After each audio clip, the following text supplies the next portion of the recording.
8వ అధ్యాయం.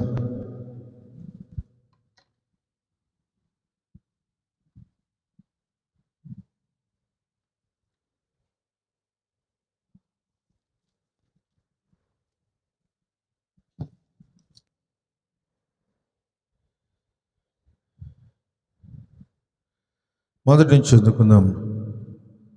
ఆయన 7వ ముద్రను విప్పినప్పుడు పరలోకమందు ఇంచుమించు అరగంట సేపు నిశ్శబ్దంగా ఉండాను.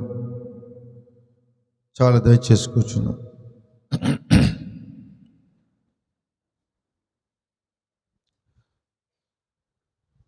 సమస్త మహిమ ఘనత ప్రభావాలు ప్రభువైన యేసుక్రీస్తు నామమునకే చెల్లునుగాక. చేరువచ్చిన మీకు అందరికీ ప్రభువైన యేసుక్రీస్తు నామములో వందనాలు తెలియజేస్తున్నాం. ప్రియ దేవుని బిడ్డలారా, మరి దేవుని యొక్క మహాకృపను బట్టి కొన్ని వారాల నుంచి మనము 7 ముద్రల ప్రత్యక్షత అనే వర్తమానాన్ని మనం ధ్యానం చేస్తున్నాం. అయితే 7 ముద్రల ప్రత్యక్షతలో మనం ఆఖరి ముద్రలోకి వచ్చాం. 7వ ముద్ర మళ్ళీ ఒకసారి మీకు జ్ఞాపకం చేస్తాను. మొదటి ముద్ర అంటే తెల్లని గుర్రం మీద విల్లు పట్టుకొని ఒక వ్యక్తి బయలుదేరాడు. అతని తల మీద అతనికి కిరీటం ఇవ్వబడింది. క్రీస్తు విరోధి. చాలామంది అంత్యక్రీస్తు అంత్యక్రీస్తు అంటారు, అది కరెక్ట్ కాదు. క్రీస్తు విరోధి, యాంటీ క్రైస్ట్, తెల్ల గుర్రం మీద బయలుదేరాడు. తరువాత 2వ ముద్రను విప్పినప్పుడు, అంతేకాకుండా ఈ క్రీస్తు విరోధి బయలుదేరినప్పుడు దేవుని దగ్గర నుంచి వాణ్ణి ఎదుర్కోవటానికి 4 జీవుల్లో ఒక జీవి మొదట తెల్లని గుర్రం మీద ఉన్న వాడిని ఎదుర్కోవటానికి సింహము బయలుదేరింది. ప్రైజ్ ది లార్డ్, హల్లెలూయా.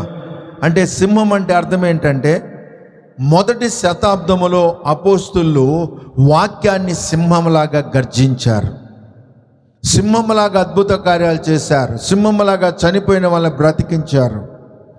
తర్వాత 2వ ముద్రను విప్పినప్పుడు ఎర్రని గుర్రం మీద ఒక వ్యక్తి బయలుదేరాడు. అతని చేతిలో ఖడ్గం ఉంది. మరి ఇతన్ని ఎదుర్కోవటానికి దేవుడు ఎద్దు ముఖాన్ని పంపించాడు. ప్రియ దేవుని బిడ్డలారా, అంటే అర్థం ఏంటో తెలుసా? ఆ ముద్ర కాలములో అనేక మంది క్రైస్తవులు వారు నమ్మిన వాక్యము నిమిత్తము హతసాక్షులుగా చనిపోయారు. ఎద్దు అంటే బలి, ఎద్దు అంటే త్యాగము, అలా చనిపోయారు. ఎర్రని గుర్రం. తర్వాత 3వది ఏం గుర్రం? నల్లని గుర్రం. అతనికి చేతిలో ఒక త్రాసు ఇవ్వబడింది. అంటే మరి ఇతన్ని ఎదుర్కోవటానికి మనుష్య ముఖం కలిగిన మరి జీవి ఆయన ఎదుర్కోవటానికి వెళ్ళాడు. మనిషి అంటే జ్ఞానం. చూడండి, ఈ భూమి మీద మనిషి కంటే పెద్ద పెద్ద జంతువులు ఉన్నాయి, కానీ ఆ జంతువులన్నింటినీ కూడా మానవుడు కంట్రోల్ చేయగలడు.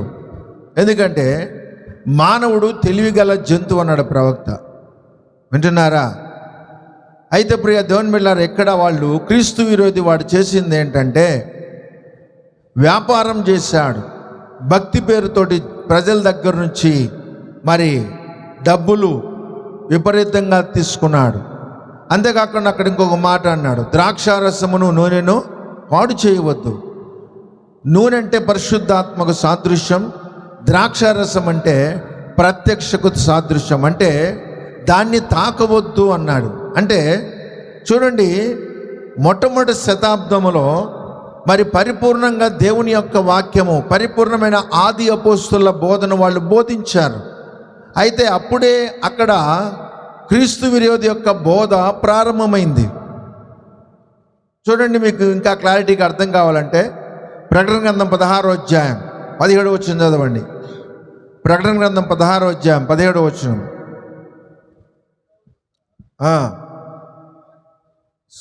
ప్రకటన గ్రంథం అన్నాను, క్షమించండి. రోమపత్రిక క్షమించండి.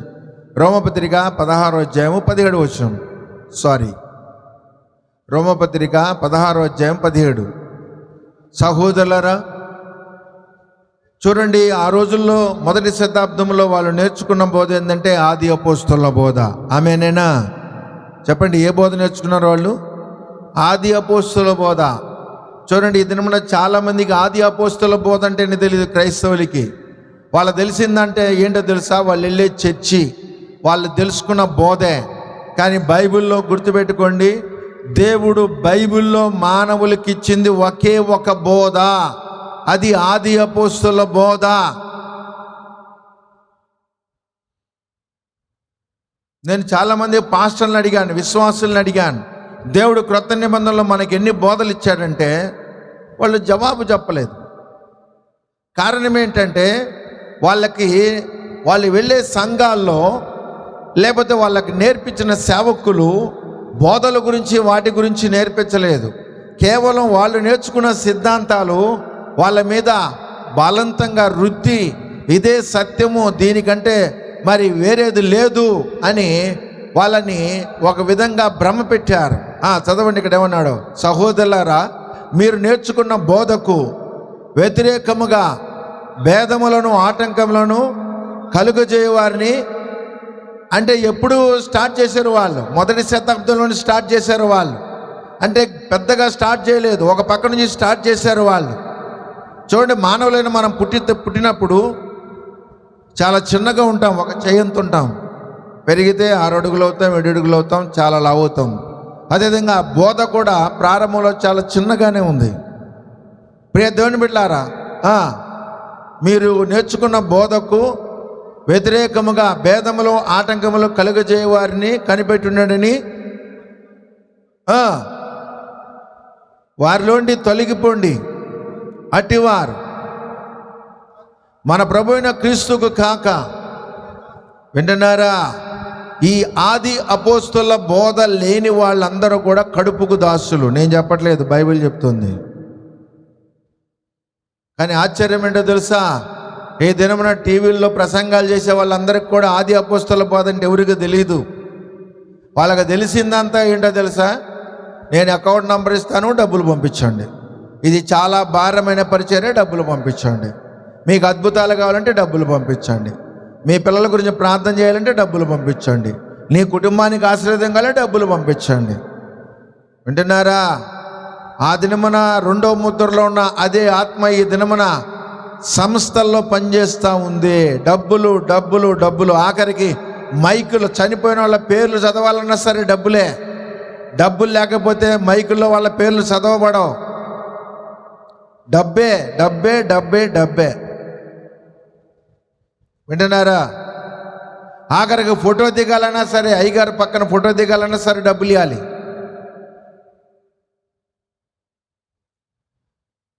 ఏమన్నాడు? చదువు నాయన.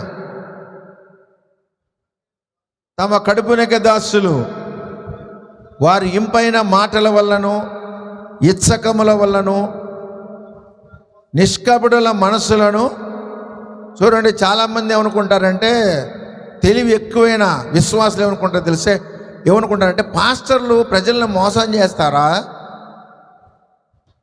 మళ్ళీ క్వశ్చన్ మనకి, పాస్టర్లు ప్రజలను మోసం చేస్తారా? మరి ఇక్కడ రాసింది ఎవరి గురించి? వారి ఇంపైన మాటల వల్లను ఇచ్చకముల వల్లను నిష్కపటుల మనసులను మోసపుచ్చుతున్నారు అన్నాడు. ఇంకా మీకు అర్థం కావాలంటే తీతు పత్రిక 1వ అధ్యాయం 11వ వచనం కూడా చదవండి. తీతు పత్రిక, తిమోతి పత్రిక తర్వాత ఉంటుంది. తీతు పత్రిక 1వ అధ్యాయం 11వ వచనం. వారు నోళ్ళు మూయించాలి. ఎవరు నోళ్ళు? విశ్వాసులు కాదండి, పాస్టర్లు, దేవుని సేవకులైన వాళ్ళ నోళ్ళు మూయించాలి. ఎందుకని? అట్టివారు ఉపదేశింపకూడని వాటిని ఏ లాభం కొరకంట? దుర్లాభం అంటే ఏంటి? దుర్లాభం అంటే ఏంటి? చెడ్డ లాభం. చెడ్డ లాభము కొరకు ఉపదేశించకూడని వాటిని ఉపదేశించుచు కుటుంబములనే. ఇంతకీ ఎవరు పాడు చేసేది? వీళ్ళు కుటుంబములే పాడు చేస్తున్నారు. ఎవరు వీళ్ళు? పాస్టర్లే. రోమపత్రికలు అన్నాడు, వారి ఇంపైన మాటల వలన ఇచ్చకముల వలన. సాధారణంగా విశ్వాసులు పాస్టర్ గారిని అయ్యగారు అంటారు. ఇప్పుడు లేటెస్ట్ ఫ్యాషన్ ఏంటో తెలుసా? పాస్టర్లే విశ్వాసుల్ని అయ్యగారు, అమ్మగారు, అక్కగారు, అన్నగారు. ఈ మాటలనగానే మనోళ్ళు కూడా జుట్టు జుమ్ముని పైకి లేసిద్ది. మా పాస్టర్ గారు జాన్వేస్లీ గారు ఉన్నారంటే ఎప్పుడు ఇన్ని సంవత్సరాల నుంచి పోతాను, ఎప్పుడైనా నన్ను అమ్మగారు అనలేదు, అయ్యగారు అనలేదు, అక్కగారు అనలేదు, అన్నగారు అనలేదు. ఏమా సిస్టరు బాగున్నావంటమే, బుద్ధి ఉందా లేదా నీకు తిడతమే. ఇంపైన మాటల వలన, ఇచ్చకముల వలన జనాలకి ఎందుకు ఇంపైన మాటలు కావాలి తెలుసా? జనాలకి దురద చెవులంట. చూడండి, మనకు ఎప్పుడైనా ఎలర్జీ వచ్చి దురద వస్తే మనకి ఎట్లా ఉంటుంది చెప్పండి. ఉదాహరణకి మనకి ఎండాకాలం వస్తే చెమటకాయలు వస్తాయి. చెమటకాయలు పోసినప్పుడు ఎవరైనా ఈపు గిరుతామంటే ఎంత హాయిగా ఉంటుంది, అబ్బాబాబా అనిపించింది. అదేవిధంగా ఈ చాలామందికి దురద చెవులు ఉంటాయంట. అంటే ఎప్పుడు వీళ్ళు పొగుడుతూ ఉండాలి. అబ్బా అమ్మగారు కూర వండారు, అబ్బాబాబా నా జీవితంలో తినలేదండి. అమ్మగారు కూడా జుట్టు జుమ్ముని బేగలేసి, ఇట్లాంటివి కావాలి జనాలకి. వింటున్నారా? కనుక క్రీస్తు విరోధి అంటే సత్యానికి వ్యతిరేకమైన బోధ 2000 సంవత్సరాల క్రితమే ప్రారంభమైంది. అది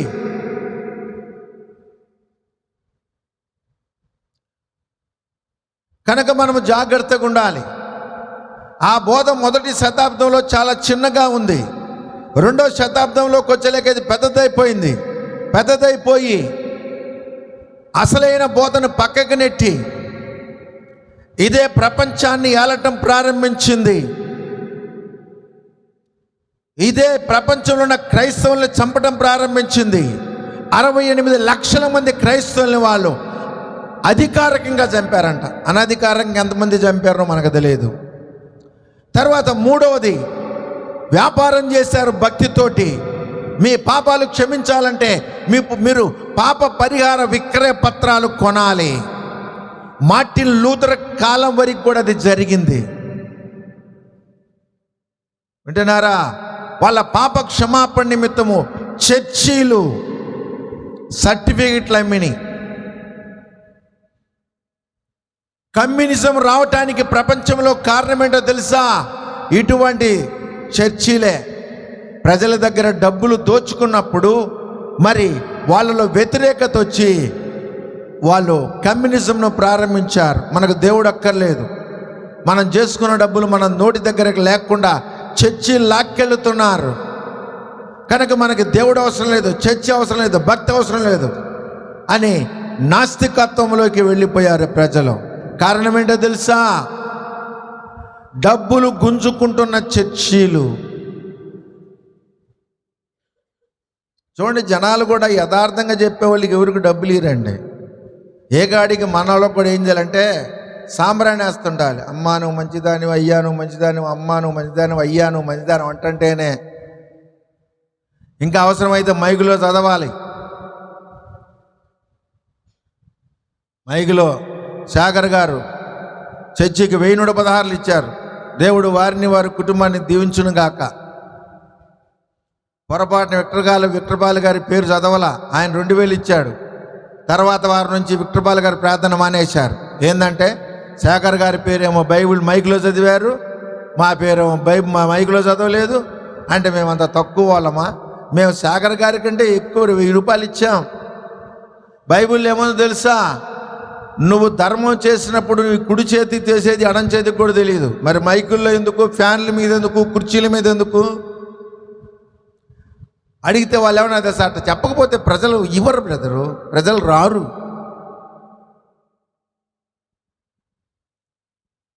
కనుక మనం జాగ్రత్తగా ఉండాలి. 4వ ముద్ర అంటే మరణం. అంటే ఆత్మీయంగా ఈ 3 గుర్రాలు కలిసి పాండుర వర్ణం గుర్రంలోకి వచ్చాయి. క్రీస్తు విరోధి 4వ దాంట్లోకి వచ్చాడు. ఈతను ఎదుర్కోవడానికి పక్షిరాజు వెళ్ళాడు. పక్షిరాజు అంటే ప్రవక్త వర్తమానం. ప్రైజ్ ది లార్డ్, హల్లెలూయా. ప్రవక్తలు. ప్రియ దేవుని బిడ్డలారా, పాండుర వర్ణం అంటే మరణం. చూడండి, వాళ్ళు సిద్ధాంతాలతోటి, అబద్ధ బోధలతోటి ప్రజలను ఆత్మీయంగా, శారీరకంగా చంపారు. మీకు అర్థమవుతుందా? అంటే ఒక అబద్ధం నమ్మితే చచ్చిపోతారు పాస్టర్ గారు అయితే వాక్యం లేని దాన్ని నమ్మితే చచ్చిపోతారా పాస్టర్ గారు అంటే, మనం అందరం ఏదైనా తోటకి వెళ్దాం.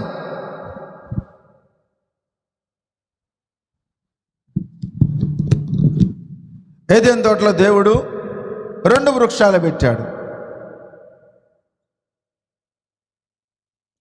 ఇది ఒక వృక్షం,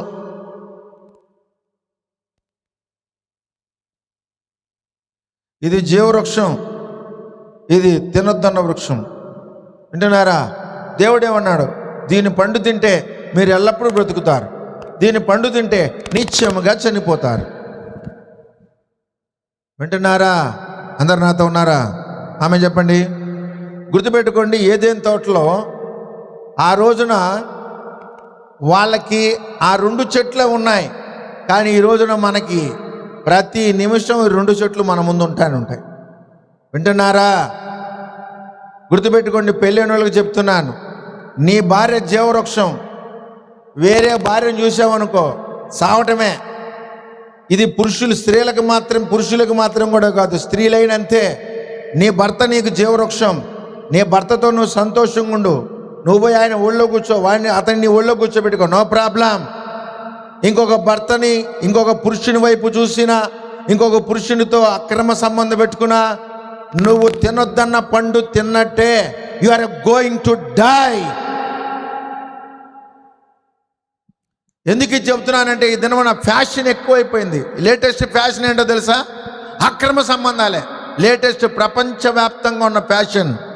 నేను మీకు గతంలో మీకు చెప్పాను, ఒక 20 సంవత్సరాలు యేసు ప్రభు రాకడ జరగకుండా ఉంటే ప్రపంచంలో అసలు పెళ్ళిళ్ళు కూడా ఉండవు. ఏముంటాయి చెప్పండి? సహజీవనమే అంతా. సోషలిజం అంటారు చూసావా మన వాళ్ళు, గ్రామాల్లో ఇట్లా అంటారు. సోషలిజం అంటే సహజీవనమే. అంటే అర్థం ఏంటంటే, పెళ్ళిళ్ళు ఎవరికి ఉండవు. పెళ్లి చేసుకున్న కాడి నుంచి భర్తకి లోబడాలి. భర్త అధికారం ఉంటుంది, భార్య అధికారం ఉంటుంది. సహజీవనం అంటే అర్థం ఏంటో తెలుసా? నువ్వు నేను కలిసి ఉంటాం. నీకు ఇష్టమైనంత వరకు నువ్వు ఉండొచ్చు, నాకు ఇష్టమైనంత వరకు నేను ఉంటాను. నీకు నచ్చకపోతే నువ్వు పోవటమే, నాకు నచ్చకపోతే నేను పోవటమే. మళ్ళీ కోర్టుకి వెళ్తాం, విడాకులు, పంచాయతీలు ఏమీ లేవు. ఇది సహజీవనం. ఒక 20 సంవత్సరాలు యేసు ప్రభు రావటం లేట్ అయితే ప్రపంచంలో పెళ్ళిళ్ళు అక్కడక్కడ జరుగుతాయి అంతే. ఇప్పుడు అమెరికా, లండను ఇవన్నీ క్రిస్టియన్ దేశాలు కదా, మరి వాటిలో ఇప్పుడు ఏమైపోయింది చూడండి. ఇప్పుడు అమెరికా దేశంలో చర్చీలు అమ్మేసుకుంటున్నారు, లండన్ దేశంలో చర్చీలు అమ్మేసుకుంటున్నారు. కారణం ఏంటో తెలుసా? వాళ్ళు వాక్యము కంటే కూడా కల్చర్, తెల్లోళ్ళ కల్చర్ ముఖ్యం. వాడికి దేవునికి కల్చర్ కాదు కావాల్సింది, వాక్యము కావాలి. ఆమేన్, హల్లెలూయా. చూడండి, వాళ్ళ కల్చర్ ఏం చేస్తుందో తెలుసా? ఆడోళ్ళని బట్టలు లేకుండా నడిపిస్తుంది. అక్రమ సంబంధాలు, విచ్చలవిడితనం ఎక్కువైపోయింది. కారణం అంటే కల్చర్. మాకు స్వేచ్ఛనిచ్చారు, మాకు స్వతంత్రం ఉంది, మేమేమైనా చేస్తాం. కనుక గుర్తుపెట్టుకోండి, మనకు కావాల్సింది కల్చర్ కాదు, వాక్యము కావాలి. ప్రైజ్ ది లార్డ్, హల్లెలూయా. ఎందుకు? కల్చర్ దేవుడు కాదు, వాక్యమే దేవుడు. వింటున్నారా? కనుక ఏదైనా తోటలో ఆదాము హవ్వలు కలిసి తినొద్దన్న పండు తిన్నారని దేవుడు ఇద్దరిని మెడబెట్టి బయటికి గెంటేశాడు. ఒకటే చేసింది వాళ్ళు. ఏదైనా మన సంఘాల్లో ఎన్ని అబద్ధాలు చేపిస్తున్నారో ఆలోచించండి. మీకు అందరికీ అర్థమయ్యేది ఏది? ప్రతి సంవత్సరం ప్రతి సంఘంలో జరిగేది ఒకటి చెప్తాను మీకు. ఈస్టర్ పండగకు ముందు మన వాళ్ళు ఒకటి పడతారు. ఏంటది చెప్పండి అమ్మా? లెంట్ డేస్, శ్రమల దినాలు. బైబిల్ ఎక్కడ ఉందా? యేసు ప్రభు శిలువను మోసుకుంటూ వెళ్తున్నప్పుడు లూకాసు వార్త 22వ అధ్యాయంలో యెరూషలేము కుమార్తెలు ఏడుస్తున్నప్పుడు ఏమన్నాడు చెప్పండి? ఇంతేనా ఏడ్చేది మీ మొఖాలు? ఇంకొద్ది గట్టిగా ఆడవలేరా? దుమ్ము నెత్తి మీద పోసుకోలేరా? బట్టలు చించుకోలేరా అని అడిగాడా? ఏమన్నాడు? అమ్మలారా, నా కోసం ఏడవద్దు, మీకోసం మీ పిల్లలు. మరి 40 రోజుల్లో ఏడ్చేది ఎవరి కోసం అంటే ఇల్లు చెప్పండి. ఈ 40 రోజుల్లో పెళ్ళిళ్ళు చేసుకోకూడదు. పెళ్ళి చేసుకుంటే పిచ్చి పిల్లలు పుడతారంట. బైబిల్లో ఉందా? మన వాళ్ళు ఇంకొద్దిగా అడ్వాన్స్ అయిపోయి ఇంకొద్దిగా ముందుకెళ్ళి మన క్రైస్తవులు కూడా పాపం ఇదివరకు అన్యులు వేసుకునేవాళ్ళు మాల అంటే కులం కాదమ్మా, గుర్తుపెట్టుకోండి. మాల అంటే ఏంటి? వాళ్ళు వేసుకునే మాల ఏంటి? నల్ల సొక్క నల్ల లుంగి కట్టుకొని అయ్యప్ప మాలో లేకపోతే దుర్గా మాల అనేది ఇప్పుడు మనోళ్ళు కూడా తగిలిచ్చారు. ఏ మాల అంట? యేసు మాల. బైబిల్ ఎక్కడన్నా ఉందా? చూపించండి. చూపిస్తే మీకు అందరికి నేను వేసుకొని మీకు కూడా వేపిస్తా మాల. అంటే వీళ్ళకి బైబిల్ అవసరం లేదు, బైబిల్తో పని లేదు. వీళ్ళకి కావాల్సింది ఏంటంటే జనాలకి ఏది నచ్చింది అది. ఒకసారి నేను ఒక ఊరిలో ఒక సిస్టర్ గారితో మాట్లాడుతున్నాను. ఆమెకు పెద్ద ఆమెకు పెళ్ళైంది, భర్త ఉన్నాడు, కొడుకున్నాడు. ఆమె భర్తను వదిలేస్తే, ఆమె భర్త ఊరిలో ఉంటే ఈమె ఇక్కడ ఉంది. ఈమె ఇంకొక ఆయనతో అక్రమ సంబంధం పెట్టుకుంది. వీళ్ళిద్దరు, ఈయనకి భార్య ఉన్నాడు, భార్య ఉంది, పిల్లలు ఉంది. వీళ్ళిద్దరు ఒక పాస్టర్ గారి దగ్గరికి వెళ్ళారంట. ఆయన అన్నాడంట, ప్రార్థన చేసి మీరు నిజమైన జంట అని చెప్పాడంట. ఏంటండి అని వాళ్ళని ఆశీర్వదించి వాళ్ళ దగ్గర 500 తీసి జేబులో పెట్టుకున్నాడు. నేను అరిసా, ఆంటీ బుద్ధి ఉందా? నీకు భర్త ఉన్నాడు, ఆయనకు భార్య ఉన్నాడు, మీరు జంట ఎట్ట అవుతారా అండి? మీకు ఎలా ప్రార్థన చేశాడు ఆయన, మిమ్మల్ని ఎలా బ్లెస్ చేశాడు ఆయన. అంటే పాస్టర్లు ఎట్టున్నారంటే, ఇంచిపేటలో ఒక ఆయన ఉండాడు, ముసలాయన, ఇప్పుడు లేడు. ఆయన దగ్గరికి ఒక అమ్మాయిని అబ్బాయిని తీసుకెళ్తే చాలు, పెళ్లి చేసి పారేస్తాడు. 1000 రూపాయలు ఆడబెట్టి అమ్మాయిని అబ్బాయిని తీసుకెళ్తే మేము కూడా తీసుకెళ్ళి చేసాం సార్. అందుకని వింటున్నారా? అంటే మంచోళ్ళకి తీసుకెళ్ళి చేసేవాళ్ళండి. ఒక అమ్మాయి అబ్బాయిని తీసుకెళ్తే వాళ్ళ పెద్దలకి ఇద్దరు ఏం అవసరం లేదు, అమ్మాయి అబ్బాయి 1000 రూపాయలు ఉంటే పెళ్లి చేసేయడమే. నీకు ఎందుకంటాడు. కనుక ప్రియ దేవుని బిడ్డలారా, జాగ్రత్తగా ఉండండి. ఎందుకు ఈ విషయాలు మీకు చెబుతున్నానంటే, మోసపోవద్దు. యేసుప్రభు అనేక సార్లు చెప్పాడు, మోసపోవద్దు, మోసపోవద్దు, మోసపోవద్దు. మళ్ళా గుర్తుపెట్టుకోండి, పెళ్ళైన వాళ్ళకి చెప్తున్నాను, నీ భార్య జీవవృక్షం లాంటిది. నీ భార్యతో నువ్వు సంతోషించాలి. వేరొక భార్యకి చూసామనుకో, బైబిల్లో ఒక మాట ఉంది, సామెతలు అంటాడు, మనం ఒళ్ళో నిప్పులు పెట్టుకుంటే కాలకుండా ఉంటాయా? ఇప్పుడు బట్టల షాపుల్లో రేమండ్స్ అంటే చాలా కాస్ట్లీ. నేనే రేమండ్స్ సూట్ వేసుకొని ఇన్ని నిప్పులు తెచ్చి ఒళ్ళో పోసుకున్నా, కాలకుండా ఉంటుందా? అమ్మ రేమండ్స్ బట్టలు అని కాలకుండా ఉంటాయా? ఇంకొకళ్ళ భార్యను ఆశించే వాళ్ళ పరిస్థితి అలాగే ఉంటుంది.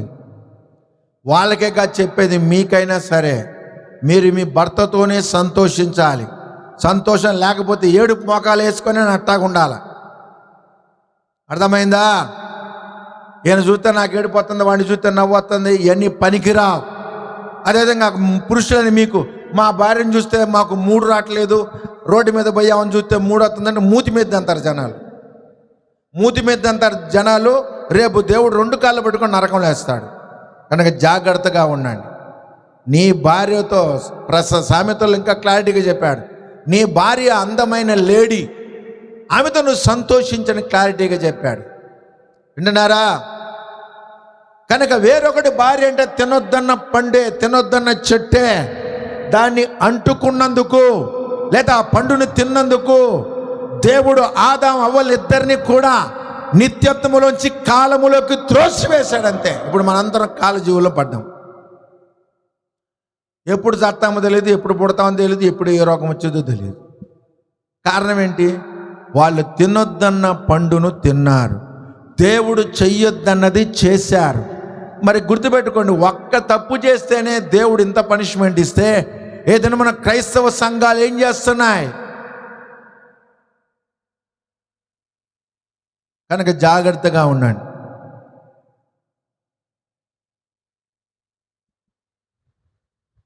తర్వాత 5వ ముద్ర అంటే బలిపీఠము కింద ఉన్న ఆత్మలు. వాళ్ళకి మనకు అసలు సంబంధం లేదు, వాళ్ళు క్రైస్తవులు కాదు. తర్వాత 6వ ముద్ర అంటే శుద్ధి చేయబట్టం. 1,44,000 మంది యూదులు వాళ్ళు శ్రమల ద్వారా శుద్ధి చేయబడతారు. ఎందుకంటే ప్రవక్త అన్నాడు, యాకోబు తన అన్నను మోసం చేసి జ్యేష్ఠత్వాన్ని సంపాదించుకున్నాడు, కానీ తిరిగి వచ్చేటప్పుడు లేకపోతే అన్న దగ్గర దూరం వెళ్ళినప్పుడు అనేకమైన శ్రమలు పొందాడు. ఆ శ్రమల ద్వారా యాకోబు శుద్ధీకరించబడ్డాడు. అదేవిధంగా ఇజ్రాయేలు కూడా శుద్ధీకరించబడాలి. అదేవిధంగా విడవబడిన సంఘము కూడా శుద్ధీకరించబడాలి. 6వ ముద్రలో జరిగేది. ఇజ్రాయేలు శుద్ధీకరించబడాలి. ఇజ్రాయేల్ అంటే అందరూ కాదండి, వాళ్ళలో 1,44,000 మంది మాత్రమే రక్షణ పొందుతారు. ఆ తర్వాత విడవబడిన సంఘము కూడా, గుర్తుపెట్టుకోండి, ఈ సంఘాన్ని గురించి, విడబడ్డ వాళ్ళ గురించి ప్రవక్త ఏం చెప్పాడంటే, వాళ్ళు యథార్థవంతులు, యథార్థంగా మందిరానికి వెళ్ళిన వాళ్ళు, కానీ మరి వాళ్ళకి సత్యము బోధించకపోవటం వల్ల, వాళ్ళు నిజమైన వర్తమానాన్ని తెలుసుకోకపోవటం వల్ల వాళ్ళు విడవబడ్డారు. చదవండి, ఫిలిప్పీ పత్రిక 2వ అధ్యాయం 10లో ఒక మాట ఉంది. ఫిలిప్పీ పత్రిక 2వ అధ్యాయం 10, స్పీడ్గా.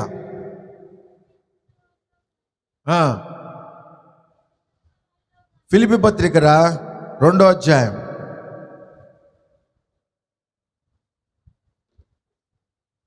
జీవవాక్యమును చేతబట్టుకొని 2:6 అనుకుంటా చూడమ్మా, 2:16. Okay sorry. అట్టి జనం మధ్యను మీరు జీవవాక్యమును చేతబట్టుకొని లోకమందు జ్యోతుల వలె ప్రకాశించుచున్నారు. చేతుల పైకి దేవుని స్తుతిద్దాం. హల్లెలూయా. ఏంటంట? ఏం పట్టుకొని జ్యోతుల్లాగా ఉన్నారు? వాళ్ళు జీవవాక్యాన్ని పట్టుకొని ఉన్నారు. ఏ వాక్యాన్ని? జీవవాక్యాన్ని పట్టుకొని జ్యోతుల వలె ఉన్నారు. జీవవాక్యం అంటే ఏంటి? మీకు జీవవాక్యాన్ని గురించి తెలియాలంటే ముందు మనము సేవించే దేవుడి గురించి తెలియాలి. మనము సేవించే దేవుడు జీవము కలిగిన దేవుడు. ఆమేన్, హల్లెలూయా. ద్వితీయోపదేశకాండం 12వ అధ్యాయం 4లో ఒక మాటను చదవండి. ద్వితీయోపదేశకాండం 12వ అధ్యాయం 4.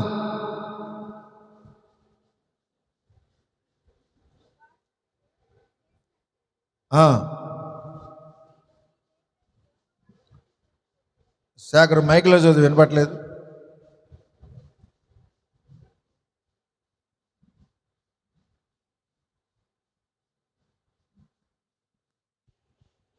వారు తమ దేవతలకు చేసినట్టు 12వ అధ్యాయము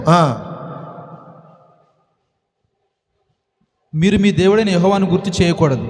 మీ దేవుడైన యెహోవా మీ సమస్త గోత్రములలో తన నామమును స్థాపించుకొనుటకు నివాస స్థానముగా ఏర్పరచుకుని స్థలమును వెతికి అక్కడికే యాత్రలు చేయుచుండవలెను. వింటున్నారా? ఏం చేయాలంట? మీ దేవుడైన యెహోవా. ఇజ్రాయెల్ దేశం ఎలా ఉంటుంది?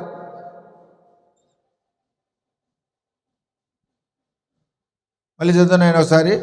మీ దేవుడైన యెహోవా వారు తమ దేవతలకు చేసినట్టు మీరు మీ దేవుడైన యెహోవాను గుర్తు చేయకూడదు. ఓకే. మీ దేవుడైన యెహోవా మీ సమస్త గోత్రములలో, మీ సమస్త గోత్రములు అంటే 12 గోత్రాల్లో తన నామమును స్థాపించుకొనుటకు, తన నామమును స్థాపించుకుంటకు నివాస స్థానముగా ఏర్పరచు స్థలమును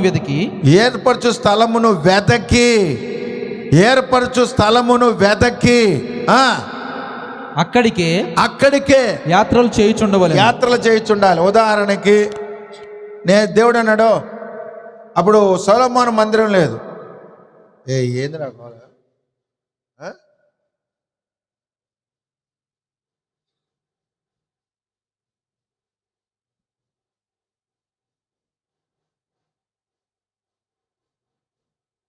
ఆయన ఒకసారి చూడండి. లాజరు జోషి చూడరా.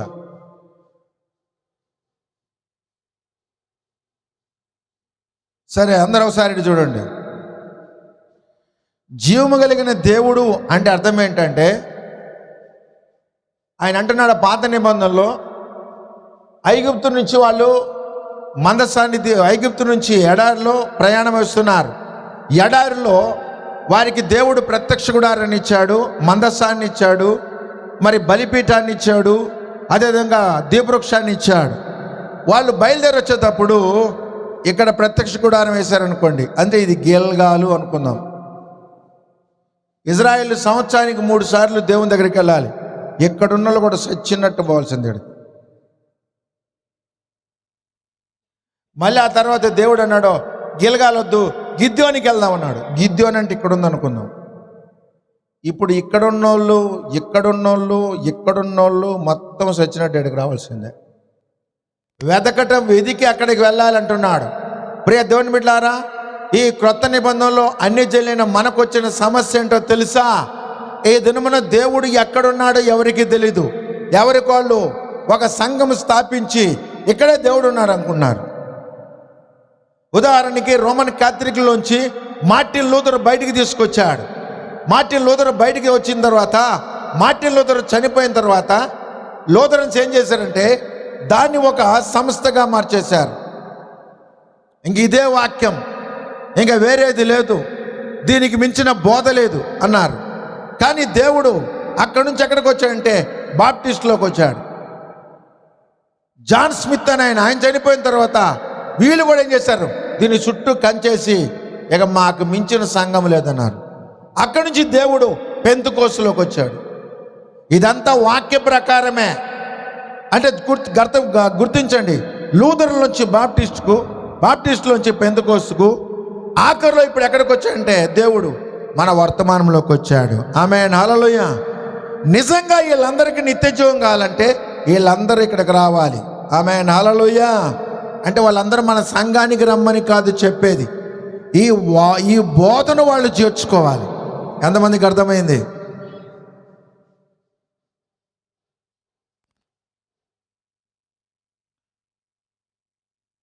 జీవము కలిగిన దేవుడు అంటే అర్థం ఏంటంటే, మళ్ళీ ఆ తర్వాత అన్నాడు నేను షిలోహులో ఉంటానన్నాడు.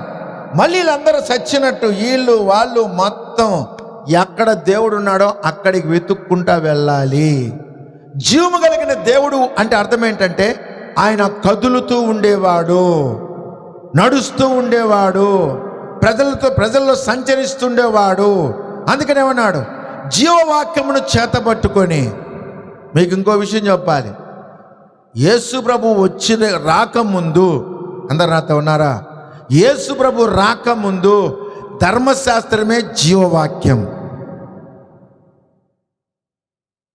అపోస్తుల గారు 7వ అధ్యాయం 37, అపోస్తుల గారు 7వ అధ్యాయం 38 చదవండి.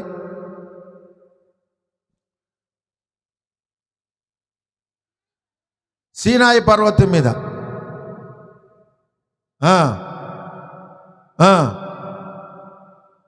అరణ్యములో సంగమందుండి మనకిచ్చుటకు జీవవాక్యములను తీసుకున్నవాడు ఇతడే. ఎవరు తీసుకుంది? మోషే. ఆమేన్, హల్లెలూయా. యేసు ప్రభు భూమి మీదకి రానంత వరకు, లేదా యేసు ప్రభు సేవ ప్రారంభించనంత వరకు కూడా ధర్మశాస్త్రము జీవవాక్యమే. అర్థమైనలామని చెప్పండి. కానీ యేసు ప్రభు ఎప్పుడైతే సేవ ప్రారంభించాడో, యేసు ప్రభు ఎప్పుడైతే శిలువ మీద చనిపోయి ప్రాణం పెట్టి సమాధి చేయబడి తిరిగి లేచాడో, అక్కడ ఉన్న జీవము అనగా ప్రత్యక్ష, లేతే ఆ మందసంలో ఉన్న జీవము ఇప్పుడు యేసు ప్రభులోకి వచ్చింది. అందుకనే మనం చెప్తుంటాము, ఇజ్రాయేలు ప్రత్యక్ష గుడారం ఉన్నప్పుడు దేవుడు ఆ మందసం లేకపోతే ప్రత్యక్ష గుడారం మీద ఉన్నాడు. మన పైన ఉన్న దేవుడు యేసు ప్రభుగా మన మధ్యకు వచ్చినప్పుడు, యేసు ప్రభు అంటే ఇమ్మానుయేల్, మనతో ఉన్న దేవుడు. పరిశుద్ధాత్మ అంటే అర్థం ఏంటంటే మనలో ఉన్న దేవుడు. మన పైన ఉన్న దేవుడు, మనతో ఉన్న దేవుడు, మనలో ఉన్న దేవుడు. అంటే దేవుడు ప్రయాణం చేస్తున్నాడు. ఆమేన్, హల్లెలూయా. కనుక ప్రియ దేవుని బిడ్డలారా, ఏ దినమున ఎవరికైనా దేవుడు కావాలంటే, నిజమైన వాక్యం కావాలంటే వాక్యముతో నువ్వు నడవాల్సిందే. వాక్యముతో నడిస్తేనే నీకు జీవం. ఇప్పుడు చూడండి, పాత సంఘాలు చూడండి, పురాతన సంఘాలు చూడండి, ఇక జీవం ఏమి లేదు. అందుకని వాళ్ళ దగ్గర ఉన్న ప్రజలను నరకానికి తీసుకెళ్ళటానికి వాళ్ళు ఏం చేస్తారంటే చిన్న గుళ్ళు పడగొట్టి పెద్ద పెద్ద గుళ్ళు కట్టి, గుళ్ళు చూసి భక్తి నేర్చుకుంటారా. అబ్బా, మా మందిరం చూస్తేనే మాకు కడుపు నిండింది. కడుపు నింది ఇది పాడో, కడుపు నిండిద్ది మరి అక్కడో. బైబిల్లో లేని బాప్తిసాలు, బైబిల్లో లేని ప్రభురాత్రి భోజనాలు, బైబిల్లో లేని క్రమాలు చేసుకుంటూ ప్రజల్ని మోసం చేస్తున్నారు. సేవకులు గుర్తుపెట్టుకోండి, ప్రజల్ని మోసం చేస్తున్నారు. బైబిల్లో ప్రభురాత్రి భోజనం రాత్రిపూటనుంది. చూడండి ఎన్ని సంఘాలు పగలిస్తున్నారు. పైగా ఇచ్చేటప్పుడు కూడా పెద్ద బిల్డప్, మా సంఘం బెదర్ చాలా స్ట్రిక్ట్. ఉపయోగమేంది? ఉపయోగమేంది?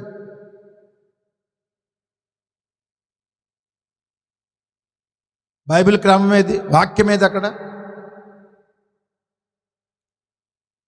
ప్రియ దేవుని బిడ్డలారా, గుర్తుపెట్టుకోండి, దేవుడు ఎప్పుడు కూడా ప్రయాణం చేస్తూ ఉంటాడు. ఆయన ప్రయాణం ఎక్కడికో తెలుసా?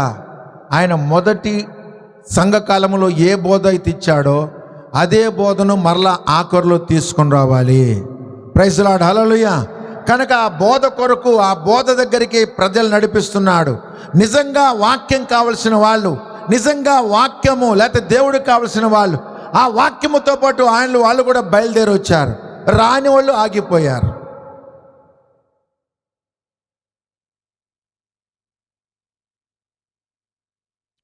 కనుక జీవవాక్యం అంటే ఇది. ఎందుకు వాళ్ళు విడవబడ్డారంటే, ఎందుకు ఆ సంఘం విడవబడిందంటే, ఎందుకు వాళ్ళు బుద్ధి లేని కన్నికలుగా ఉన్నారంటే, వాళ్ళు జీవవాక్యాన్ని గుర్తించలేదు. వాళ్ళు అనుకున్నారు ఏదో ఒక వాక్యంలే, ఏదో ఒక సంఘంలే, ఏదో ఒక మందిరంలే. కానీ పెళ్లి చేయాలంటే మాత్రం పర్ఫెక్ట్ అబ్బాయి కావాలి, ఇల్లు కట్టుకోవాలంటే మంచి మేస్త్రి కావాలి, ఏదైనా కొనుక్కోవాలంటే అన్నీ మంచివి కావాలి, స్కూల్కి వేయాలంటే కప్పల బళ్ళు వేస్తారా? వేయరు, అమ్మో. కానీ భక్తి దగ్గరకు వచ్చలేక ఏదో ఒక చర్చలే. ఎందుకని? నీకు వాటి మీద నమ్మకం లేదు, దేవుని మీద విశ్వాసం లేదు, వాక్యం మీద విశ్వాసం లేదు. స్కూల్ మీద ఉందో విశ్వాసం నీకు. నీ పిల్లోడికి మంచి స్కూల్ కావాలి, నీ కూతురికి మంచి భర్త కావాలి. మరి పరలోకానికి వెళ్తానుకో మంచి చర్చి వద్దు, ఏదో ఒక చర్చిలే. ఏదో ఒక చర్చి అనుకునే వాళ్ళకి నేను ఒకటే చెప్తున్నాను, నువ్వు కూడా ఆడకోసం ఆడకపోతానికి రెడీగా ఉండు. ఎందుకని? యేసుప్రభు అన్నాడు, నేనే చర్చే మార్గం వల్ల. గుర్తుపెట్టుకోండి, చాలామందికి చర్చిలు అంటే పెచ్చ. యేసుప్రభు అన్నాడు, నేనే మార్గం అన్నాడు, నేనే సత్యం అన్నాడు, నేనే జీవం. I am the way, I am the truth, I am the life. I am అంటే నేనే, నేనే అంటే వాక్యమే. వాక్యమే మార్గం, వాక్యమే సత్యం, వాక్యమే జీవం. ఈ రోజుల్లో ప్రజలు ఎట్టున్నారు తెలుసా? నాలాంటి సామాన్యుడు సత్యం చెప్పిన అది లెక్కలోకి రాదు. పెద్ద సంఘం ఆయన వచ్చి అబద్ధం చెప్పిన, అయ్యగారు ఏం చెప్పాడు, ఏం చెప్పింది అబద్ధమే. కానీ ఆయనకు సంఘం పెద్దది, పెద్ద డబ్బులు కార్లు ఉన్నాయి కదా, ఆయన చెబితే ఎట్టుంటారు, అది గొప్ప. కానీ గుర్తుపెట్టుకోండి, దేవుడు ఎప్పుడు కూడా సామాన్యతలో ఉంటాడు. అందుకని యేసు ప్రభు పశువుల తొట్టులో పడుకోబెట్టారు ఆయన్ని. సామాన్యతలో ఉన్నాడు దేవుడు, సామాన్యతలో ఉంటాడు. బాప్తిసం ఇచ్చి యోహాను కూడా సామాన్యుడిగా ఉన్నారు. అందుకని అనేక మంది ఆ రోజున ఆయన గుర్తుపట్టలేకపోయారు. ఈ దినమున కూడా మన వర్తమానము సామాన్యతలో ఉంది. మన చర్చికి కూడా ఒక 2000 మంది 3000 మంది వస్తే మన దగ్గరకు కూడా బస్సులు పెట్టుకుని వచ్చేవాళ్ళు. మన దగ్గరికి అంతమంది రారు. ఎందుకంటే ఇది సామాన్యమైన వర్తమానం, ఇది ఇరుకు ద్వారం. గుర్తుపెట్టుకోండి, ఇది విశాల మార్గం కాదు. ప్రజలకి ఏం కావాలి? విశాల మార్గం కావాలి.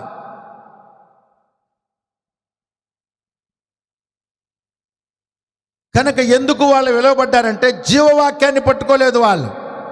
సంగమా, మీరు ధన్యులు. ఆమేన్, హల్లెలూయా. ఎందుకో తెలుసా? జీవవాక్యం మీ చేతిలో పెట్టాను. అయితే దీన్ని కాపాడుకోవాల్సిన బాధ్యత నీది. నేను రోజు వచ్చి నువ్వు దీపం సరి చేసుకున్నావా, సరి చేసుకోండి నేను చూడను. నేను చెప్పడమే పని. ఎవరి దీపాలు వాళ్ళు జాగ్రత్తగా చూసుకోవాలి. ఇప్పుడు ఆ ఐదుగురు దగ్గర సిద్ధల్లో నూనె ఉంది కదా, మిగతా ఐదుగురు దగ్గర సిద్ధల్లో నూనె లేదు కదా. వీళ్ళు అడుగుంటారు కదా, ఏమ్మా స్పేర్ నూనె తెచ్చుకున్నారా? ఏం అవసరంలేమా? మరి ఆడికి వెళ్ళలేక ఆరిపోతే ఏం ఆరిపోమాయి. ఇంకా అవసరమైతే వాళ్ళు ఏం చెప్పుంటారు, మీకంటే ముందు మేము లోనకపోతాం. పోయారా? ఏదైనా సంఘాల్లోకి వెళ్ళే వాళ్ళందరూ అట్టాగా మోసపోతున్నారు. మేము చేసేది భక్తే, మేము చేసేది ప్రార్థనే, మాది వాక్యమే, మాది సంఘమే. మేము అవసరమైతే జాన్ వెస్లీ గారి సంఘానికంటే ముందు పోతాం. చూస్తాంగా మేము కూడా. అప్పుడు నువ్వు కూడా చూస్తావుగా. నువ్వు చూసినప్పుడు అప్పుడు ఉపయోగం ఏమి ఉండదు. రొమ్ము కొట్టుకోవడం, జుట్టు బీక్కోవటం, నీకు అబద్ధాలు చెప్పిన పాస్టర్ని ఎతకటం. ఆయన ఎప్పుడో ఉరుకుతూ ఉంటాడు వెనక్కి. వింటున్నారా? ఎంత బైబిల్ ఎంత క్లారిటీగా చెప్తుంది. నేనే మార్గం, వాక్యమే మార్గం అంటే ఏ దినమున క్రైస్తవులకి సంఘాల పిచ్చి, చర్చిల పిచ్చి, కులాల పిచ్చి పట్టింది. పోయిన వారం కులం గురించి చెప్పాను. ఇంకొక మాట చెప్పడం మర్చిపోయాను. నీ కులాన్ని బట్టి ఎవడైనా యేసుప్రభుని నమ్ముతాడా? నీ కులాన్ని బట్టి ఎవడైనా తన జీవితాన్ని మార్చుకుంటాడా? ఎవడో మార్చుకోడు. యేసుప్రభుని బట్టే మార్చుకుంటాడు. Praise the Lord, hallelujah. RRK మూడుతున్నాడు, ఆయన ప్యూర్ బ్రాహ్మణుడు. ఆయన యేసుప్రభుని ఎందుకు నమ్మాడు? అంతకుముందు ఆయనకేమో ఏమి అభిప్రాయం ఉండేది తెలుసా? యేసుప్రభు అంటే తక్కువ కులం వాళ్ళ దేవుడు. కానీ ఆయన బైబిల్ చదివిన తర్వాత అర్థమైంది, ఆయన తక్కువ కులం వాళ్ళ దేవుడు కాదు, ఆయన అందరికీ ప్రభువు. ప్రైజ్ ది లార్డ్, హల్లెలూయా. కనుక చాలామందికి కులం పిచ్చి ఉండొచ్చు. నేను మళ్ళీ చెప్తున్నాను, నేను ఏ కులానికి వ్యతిరేకిని కాదు. కానీ నేను చెప్పేది ఏంటంటే, నీ కులం వల్ల ఎవరికి ఉపయోగం లేదు. నీ కులం వల్ల ఎవడో మార్పు చెందడు. నీ ఇంటోడే మారడు. నీ కులాన్ని బట్టి నువ్వు ఇంకోళ్ళని ఏం మారుస్తావు? నీ ఇంటోళ్ళే మార్చుకొని చేతనైతే కులం పేరు చెప్పి మార్చు. ఎంతమందిని మారుస్తావు చూస్తా. యేసుప్రభు వాక్యం చెప్పి మార్చాలి. సరే ప్రియ దేవుని బిడ్డలారా, ఇంకొద్దిగా ముందుకెళ్దాం. కనుక 6వ ముద్రలో ప్రకృతి కూడా శుభ్రం చేయబడుతుంది అంటండి. చదవండి ఇప్పుడు ప్రకటన గ్రంథం 7వ అధ్యాయం మొదటి నుంచి. అటు తరువాత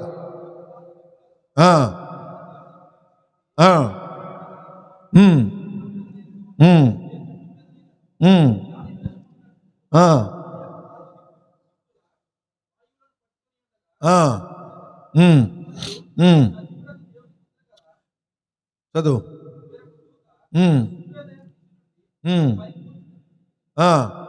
భూమికిని సముద్రమునకును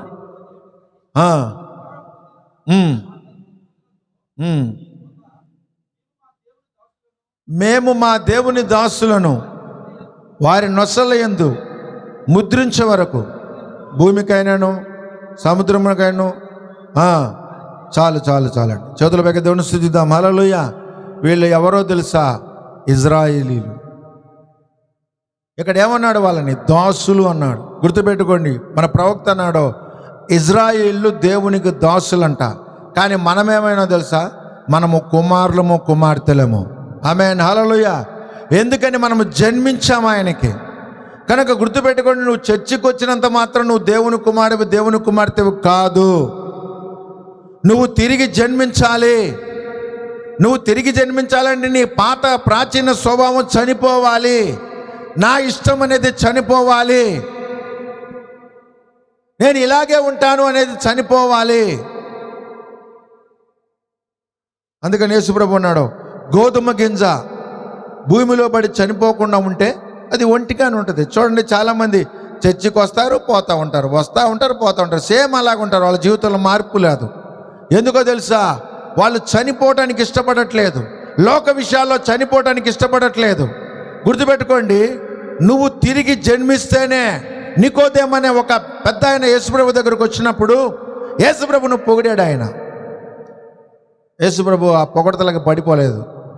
ఆయన పొగిడిన ఆయన కూడా సత్యం చెప్పాడు. ఒకడు నీటి మూలముగాను ఆత్మ మూలంగాను తిరిగి జన్మిస్తేనే కానీ దేవుని రాజ్యంలో ప్రవేశించడు అన్నాడు. కనుక మనం తిరిగి జన్మించడం అంటే అర్థం ఏంటో తెలుసా? నువ్వు దేవునితో వ్యక్తిగత సంబంధము కలిగి ఉండాలి. సంఘముతో సంబంధం, సంఘ కాపరితో సంబంధం కాదు. నువ్వు దేవునితో వ్యక్తిగత సంబంధము కలిగి ఉండాలి. నువ్వు దేవునితో మాట్లాడాలి, దేవుడు నీతో మాట్లాడాలి. నీ ప్రార్థనలకు దేవుడు జవాబియ్యాలి. కనుక తిరిగి జన్మించే అనుభవంలోకి రావాలి ప్రియ దేవుని బిడ్డలారా. కనుక నొసళ్ళ యందు ముద్రించొద్దు, మేము ముద్రించాలి. ఏంటి ఆ ముద్ర? పరిశుద్ధాత్మని ముద్ర. చదవండి మత్తయి సువార్త 24:31. మత్తయి సువార్త 24:31. మరియు ఆయన గొప్ప బూరతో ఆకాశము యొక్క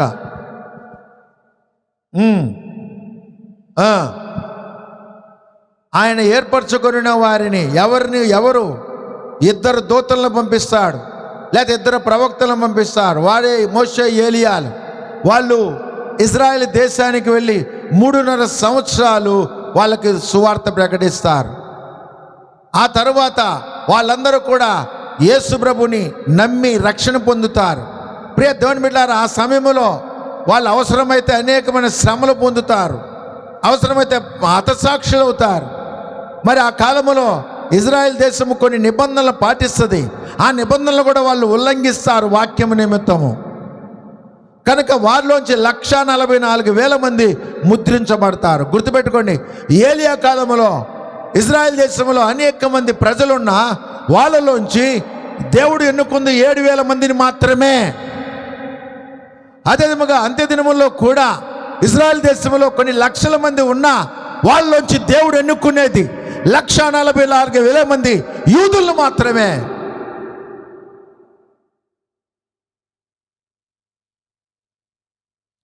అదేవిధంగా మన సంఘములో కూడా ఎంతమందిని ఎన్నుకుంటాడు.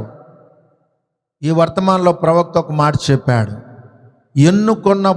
ఎన్నుకొనబడే దాని గురించి చాలా ప్రవక్త క్లారిటీగా చెప్పాడు.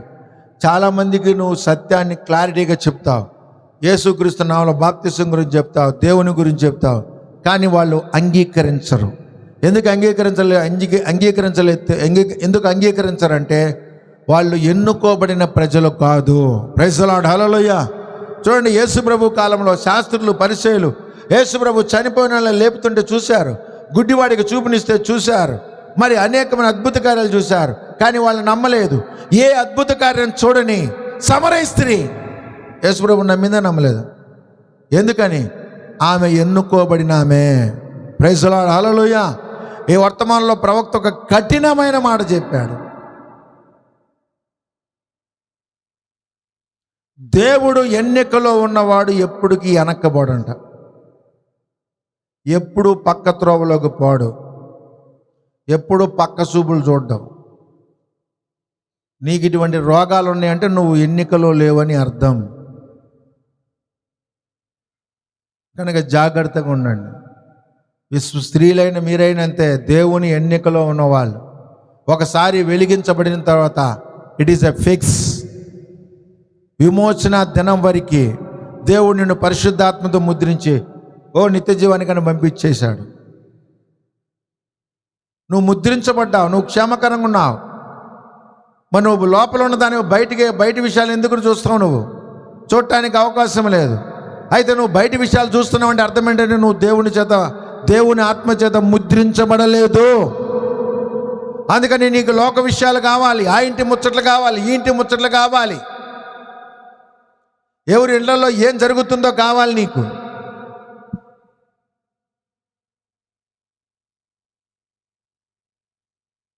ఈ రోజుల్లో మనకు ఉండాల్సిన యాంబిషన్ ఏంటో తెలుసా?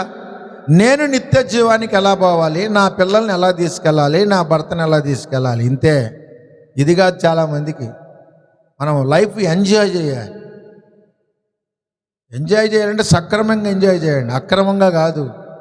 అక్రమంగా ఎంజాయ్ చేశారంటే లేనిపోని శ్రమలు తెచ్చుకుంటారు. ఫైనల్గా ప్రవక్త ఒకటే చెప్పాడు, నువ్వు వెనక్కి జారిపోతున్నావంటే, పక్కకు చూస్తున్నావంటే అసలు నువ్వు దేవుని ఎన్నికలో లేవు అని చెప్పాడు. కనుక జాగ్రత్తగా ఉండండి, భయభక్తులు కలిగి ఉండండి. కనుక 1,44,000 మందిని దేవుడు ముద్రిస్తాడు. ఇక్కడ ఈ వర్తమానంలో ఇంకొక విషయం కూడా చెప్పాడు. ఈ భూమి మీద చదవండి, ప్రకటన గ్రంథం 7వ అధ్యాయం, అక్కడ గోత్రాల గురించి చదివాడు. చదువు నాయన ఒకసారి.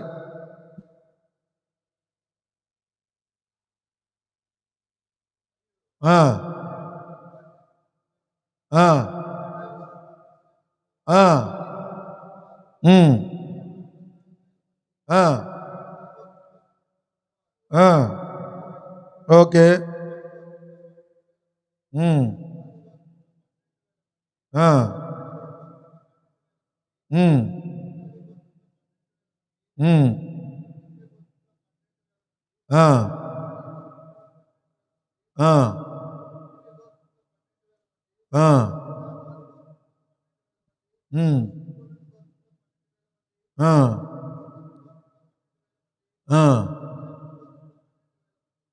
చాలండి.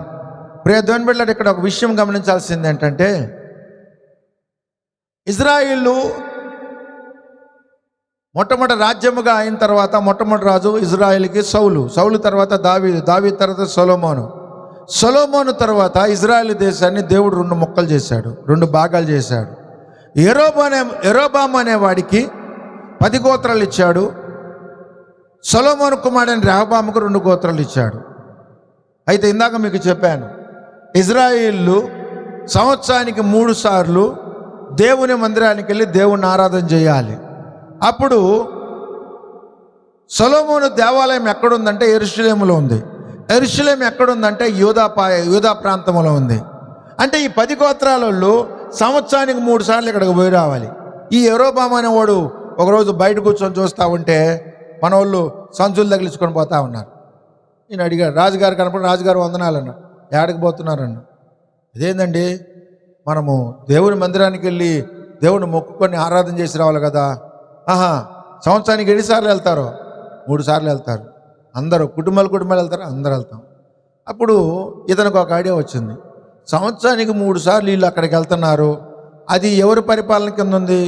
సొలొమోను కుమారుడైన రెహబాము పరిపాలన ఉంది. మరి నేను కనబడ్డట్టు వాడు కూడా ఆ రాజుగారు కూడా కనబడతాడుగా. అలా వీళ్ళు పోయి రోజు మాటకి ఆ రాజును చూసినప్పుడు ఆయన మీద అభిమానం కలిగి ఒకరోజు వీళ్ళందరూ నా మీద తిరుగుబాటు చేసి నన్ను చంపేసి ఈ 10 గోత్రాలు కూడా దాంట్లో కలిపేస్తారేమో అనే చెడ్డ ఆలోచన వచ్చి ఇతను ఏం చేశాడంటే 2 బంగారు దూడలను తయారు చేసి బేతేల్లో ఒకటి, దానులో ఒకటి పెట్టి వాళ్ళందరికీ చాటింపేశాడు. ఏమనంటే, మీరు అంత దూరం వెళ్ళలేరు కనుక మీకు పోర్టబుల్గా తీసుకొచ్చాను. ఇప్పుడు పోర్టబుల్ అనేది ఏమంటారు, ఇంకా దగ్గరికి తీసుకొచ్చామండి. అంటే మీ సౌకర్యం కోసం మిమ్మల్ని ఐగుప్తులోని తీసుకొచ్చిన దేవుడైన యెహోవా ఇదే. ఎవరది? దూడ. మరి వాళ్ళైనా అయ్యా ఇట్లా దూడల్ని చేస్తే ఒకసారి మోషే పగల కొట్టాడని మనం అందరూ చెప్పారు. మరి దూడలేంది స్వామి అనలా. రాజుగారు కదా సర్లేని ఇక అక్కడికి వెళ్ళటం మానేసి అందరూ ఈడొక దూడని ఆదొక దూడని ఆరాధించడం మొదలుపెట్టారు. దీనివల్ల గమనించండి, భూమి క్రింద ఆ దాను గోత్రము, ఎఫ్రాయిము గోత్రము కొంతకాలం దేవుడు బ్యాన్ చేశాడు. కానీ నిత్యత్వంలో మళ్ళీ వాళ్ళు కలిసి ఉంటారు. ప్రియ దేవుని బిడ్డలారా, ఎందుకు ఈ విషయాలు మీకు చెప్తున్నానంటే, దేవుడు విగ్రహారాధనని ద్వేషిస్తాడు. దేవునికి వ్యతిరేకమైన ఆరాధనని ద్వేషిస్తాడు. ఈ యెరోబాము అనేవాడిని కూడా దేవుడే రాజుగా చేసింది. అహియా అనే ప్రవక్తను పంపించి మరి నీకు 10 గోత్రాలు ఇస్తానని ఇచ్చింది దేవుడే. కానీ ఇతను విశ్వాసి కాదు, సరైన విశ్వాసం లేదు. ఎక్కడో ఐగుప్తులో ఉన్న నన్ను తీసుకొచ్చి దేవుడు రాజును చేశాడు అని దేవునికి కృతజ్ఞతాస్తుతులు కలిగి ఉండకుండా ఇజ్రాయిల్ పాపం చేయటానికి కారణమయ్యాడు ఈ నెబాతు కుమారుడైన యెరోబాము. కనుక ప్రియ దేవుని బిడ్డలారా, గుర్తుపెట్టుకోండి, క్రైస్తవులైన మనము కూడా విగ్రహాల జోలికి పోకూడదు. చదవండి, ద్వితీయోపదేశకాండం 16వ అధ్యాయం ఆఖరి మాట. ద్వితీయోపదేశకాండం 16వ అధ్యాయం ఆఖరి మాట. మీ దేవుడైన యెహోవా దేన్ని ద్వేషిస్తాడంట? విగ్రహమును ద్వేషించువాడు. విగ్రహారాధన చేయకూడదు. అది తల్లి అయినా మరియమ్మ బొమ్మ అయినా సరే, మరియమ్మ విగ్రహమైనా సరే, అది యేసు ప్రభు విగ్రహమైనా సరే, దాన్ని మనం ఆరాధన చేయకూడదు. వాక్య ప్రకారం విగ్రహారాధనకు దూరంగా పారిపోండి అన్నాడు. ఏది? కొరింథీ రాసిన మొదటి పత్రిక 10వ అధ్యాయంలో 10:14 అనుకుంటా, చదవండి. యోహాను మొదటి పత్రిక 5వ అధ్యాయం ఆఖరిలో కూడా ఒక మాట ఉంది. విగ్రహారాధనకు దూరంగా. ఎవరికి చెప్తున్నాడు ఈ మాట? క్రైస్తవులైన మనకే చెప్తున్నాడు. గుర్తుపెట్టుకోండి, విగ్రహారాధనకు దూరంగా ఉండండి. చూడండి, ఇతను మన క్రైస్తవులైన క్రైస్తవులను చెప్పుకున్న మనమే మరి అనేకమైన సందర్భాల్లో విగ్రహారాధన చేస్తున్నాం. విగ్రహారాధన అంటే అర్థం ఏంటంటే కేవలము ఏదో ఒక బొమ్మను పూజించటం కాదు. దేవుని కంటే ఎక్కువగా నువ్వు ఏదన్నా కలిగి ఉన్నావు అనుకో, అది కూడా విగ్రహారాధనే. దేవుని కంటే ఎక్కువగా నువ్వు దేన్నైనా ప్రేమించావు అనుకో, అది కూడా విగ్రహారాధనే. అందుకని యేసుప్రభువు అన్నాడు, నాకంటే ఎక్కువగా తండ్రినైనా తల్లినైనను అన్నదమ్ములైన అక్కచెల్లెలను ప్రేమించేవాడు నా రాజ్యానికి వారసుడు కాదు అన్నాడు. ఒకసారి 2వ దినవృత్తాంతాల గ్రంథంలోకి రండి.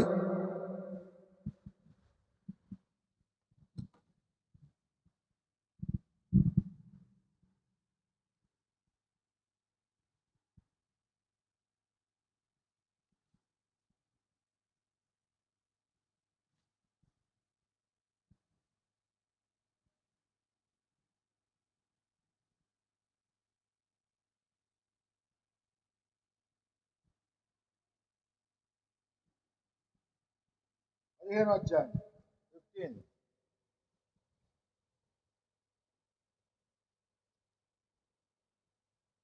పదిహేను 16.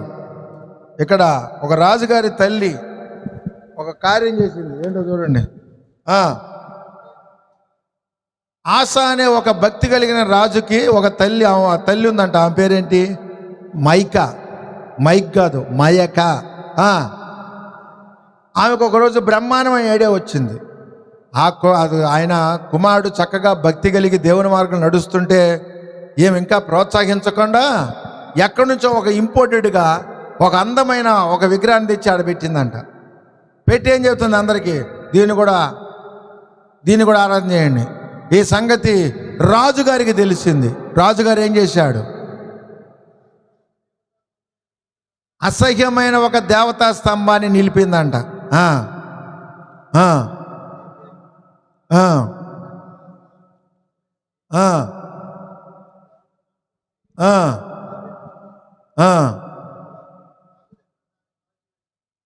మనలో ఎంతమంది చేస్తారు చెప్పండి అట్ట? మా అమ్మగారండి ఏదో ముచ్చటపడి తెచ్చుకుంది. ఇప్పుడు ఆమెను ఏమన్నాం అనుకో, ఆమె హట్ అయిద్ది, బోధెందో ఆశ అట్ట అనుకోవాలా. పిలిచాడు ఆమెను, ఏంది బొమ్మ అన్నాడు. నేనే సరదాగా తెచ్చాను అన్న. సరదాగా తెచ్చావా? మనం విగ్రహారం చేయొచ్చా? ఇజ్రాయిల్ విగ్రహారం చేయొచ్చా? చేయకూడదులే. కానీ అంటే ఇది పెట్టుకుంటే అంట కలిసి వచ్చిద్దంట మనకి.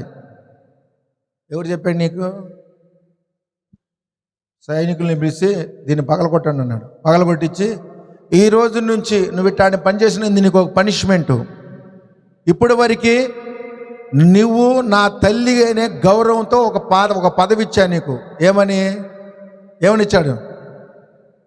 పట్టపు దేవుని నీకు ఒక ఏమంటారు దాన్ని, ఒక పదవి, ఒక గౌరవం ఇచ్చా. నా పక్కన ఒక సీట్ వేసా.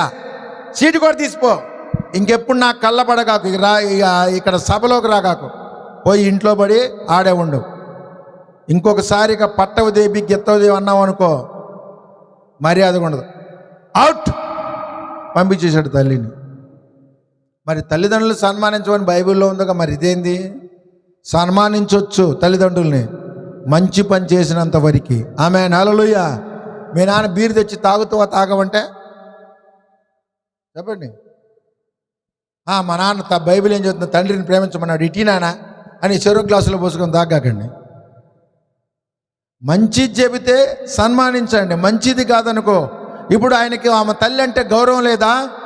తల్లి అంటే గౌరవమే, దేవుని కంటే గౌరవం కాదు. నువ్వు దేవునికి వ్యతిరేకమైన పని చేశావు, నువ్వు నా తల్లిగా ఉండు. కానీ ఈరోజు నుంచి నీకున్న ఆ గౌరవమైన పాత్రను తీసేస్తున్నా. ఈరోజు నుంచి అందరికి చెప్పాడు, ఈరోజు నుంచి ఈమె పట్టపు రాణి, లేదా మా తల్లి కాదు, ఇంట్లో ఉండటమే. ఏమన్నాడు ఆయన అక్కడ? పట్టపు దేవుని పదవి ఉంది కదా, ఆ పదవి తీసేసా ఈరోజు నుంచి, వెళ్ళిపోయింటికి అన్నాడు. భక్తి అంటే అది, గుర్తుపెట్టుకోండి. భక్తి అంటే అది. చాలామంది మా నాన్న చేయమన్నాడండి, మా అమ్మ చేయమందండి, మా అమ్మ తీసుకుపోయిందండి, మా నాన్న తీసుకుపోయాడండి, నా కూతురు తీసుకుపోయిందండి. పోయి దూకు కృష్ణలో. భక్తిలో మొహమాటం ఉండకూడదు, గుర్తుపెట్టుకోండి. భక్తిలో మొహమాటం ఉండకూడదు. మొహమాటం ఉంటే ఇట్టాడు తెచ్చి పెడతారు. ఆయన మొహమాటం చూపించలా. అమ్మ మా అమ్మ ఏమైనా హట్ అయిద్దేమో, ఫీల్ అయిద్దేమో, బోధైందేమో, మంచిలు తాగదేమో. ఆమె ముందే ఆ బొమ్మను పగలగొట్టి తగలబెట్టించాడు. ఇంకోసారి పిచ్చ పిచ్చేసేసావు అనుకో, బొమ్మను కాల్చినట్టు నిన్ను కూడా కాల్చినట్టు తప్పో ఇంటికన్నాడు. ప్రియ దేవుని బిడ్డలారా, బైబిల్ అంతట్లో కూడా గుర్తుపెట్టుకోండి, దేవుడు విగ్రహాన్ని ద్వేషిస్తాడు. అందుకని కొరింథీ పత్రికలో పౌలే ఉన్నాడు, విగ్రహారాధనకు దూరంగా పోయినా దగ్గరకు పోమన్నాడా. యోహాను మొదటి పత్రిక 5వ అధ్యాయం ఆఖరి వచనం చదవండి. చిన్న పిల్లలారా, ఎందుకంట విగ్రహాలు జోలికి పోకుండా జాగ్రత్తగా ఉండమంటే గుర్తుపెట్టుకోండి. ఒక వర్తమాన ప్రవక్త చెప్పాడంటే ఏం చెప్పాడంటే, ఒక విగ్రహాన్ని నిలిపినప్పుడు కొన్ని దెయ్యాలు వచ్చి విగ్రహంలో కాపురం చేస్తాయంట. గుర్తుపెట్టుకోండి. వింటున్నారా? క్రైస్తత్వం అన్యత్వం అని వర్తమానంలో చెప్పాడు ప్రవక్త. విగ్రహములు ఏముందండి అంటే కొన్ని దెయ్యాలు వచ్చి దాంట్లో నివాసం చేస్తాయి. మాకు బాగుంది, హ్యాపీగా ఉంది. వింటున్నారా? విగ్రహముల జోలికి పోకుండా జాగ్రత్తగా ఉండండి అంటే మన వాళ్ళు ఇప్పుడు ఫ్యాషన్ అయిపోయింది విగ్రహారాధన. ప్రియ దేవుని బిడ్డలారా, జాగ్రత్తగా ఉండాలి. ఎందుకు ఈ విషయాలు మీకు చెప్తున్నానంటే, విగ్రహారాధన చేసినందుకే దేవుడు ఇజ్రాయేలీల్ని 70 సంవత్సరాలు తీసుకెళ్లి బబులోను దేశంలో నెబుకద్నెజరు చేతికి అప్పచెప్పాడు. అంతకుముందు కొంతమందిని అష్షూరీయుల చేతికి అప్పచెప్పాడు. కారణం ఏంటి? విగ్రహారాధన. అంటే వీళ్ళు విగ్రహారాధన ఎందుకు చేసేవాళ్ళో తెలుసా? ఎవరో చెప్తారు, మీకు కలిసి వచ్చిద్దమ్మా ఇది చేస్తే. చదవండి ద్వితీయోపదేశకాండం 28 మొదటి నుంచి. ద్వితీయోపదేశకాండం 28 మొదటి నుంచి. నీవు నీ దేవుడైన యెహోవా మాట అంటే శ్రద్ధగా వింటామంటే ఎట్టో ఒకట మంచాలు పండుకొని కాలుపైకి ఎత్తి వింటాం కాదు. శ్రద్ధగా విని నేడు నేను నీకు ఆజ్ఞాపించిన ఆజ్ఞలన్నిటినీ అనుసరించి నడుచుకొని ఎడలా నీ దేవుడైన యెహోవా భూమి మీద ఉన్న సమస్తమైన జన్మల కంటే నిన్ను మరి ఇంకెంతకంటే ఏం కావాలండి? ఇప్పుడు అబ్రాహాము ఉన్నాడు. అబ్రాహాం భార్య చనిపోయినప్పుడు సమాధికి స్థలం అడిగితే వాళ్ళు ఏమన్నారు? అయ్యా నీకేం తక్కువ, నువ్వు మా మధ్య కిరీటములను రాజులాగా ఉన్నావు, నీకు ఏ స్థలం కావాలంటే ఆ స్థలం తీసుకున్నారు. యోబు ఉన్నాడు, యోబుకేం తక్కువ? ఆ రోజుల్లో యోబు మహాధనవంతుడై ఉన్నాడు, ఐశ్వర్యవంతుడై ఉన్నాడు. ఎవరిని బట్టి? దేవుణ్ణి బట్టి. ఏదైనా మన దేవుడు మనల్ని ఎందుకు ఆశీర్వదించాలంటే, ఒకటి చేస్తే ఒకటి చెయ్యం. ఒక మాట అంటే 2 మాటలను. దశం భాగం మచ్చటంగా దేవుంటే దశం భాగం ఏమి ఎంత గుర్తో అంత తీస్తాం. అది ఎట్టయిద్ది? దేవునికి నచ్చిద్దా? దశం భాగం అంటే దశం భాగమే. 100 రూపాయలు ఇస్తే 100 రూపాయలు ఇవ్వండి, 50 రూపాయలు ఇస్తే 50 రూపాయలు ఇవ్వండి.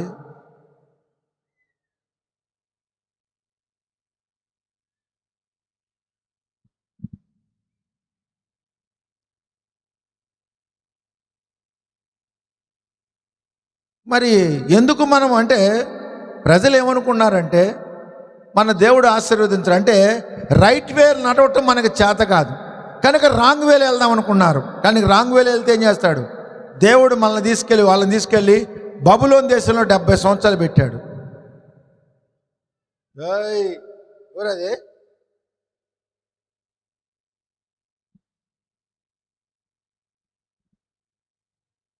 కారణం ఏంటి? విగ్రహారాధన.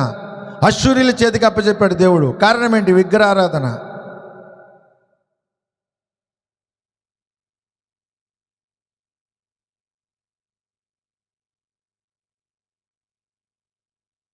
కనుక మనకు విగ్రహారాధన ఏంటో తెలుసా? అబద్ధపు బోధలు, అబద్ధపు సిద్ధాంతాలు, మానవుడు కల్పించిన పద్ధతులు. ఇప్పుడు గుర్తుపెట్టుకోండి, యేసుప్రభు ఏమన్నాడు?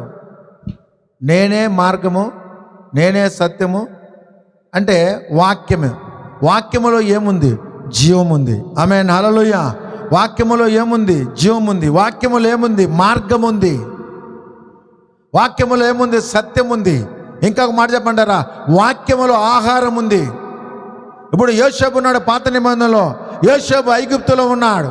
యోసేపు అంటే ప్రవక్త. ప్రవక్త ఎక్కడున్నాడో అక్కడ ఆహారం ఉంది. కారణం ఏంటి? యోసేపు దగ్గర వాక్యం ఉంది.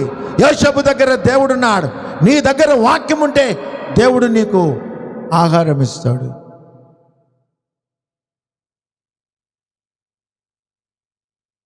కనుక నేను మీకు చెప్పాలనుకున్నది ఒకటే, అతి తెలివితేటలు వదిలిపెట్టండి. నేను మన శాఖర్తో ఇంటికాడ మాట్లాడేటప్పుడు ఒక మాట చెప్పా.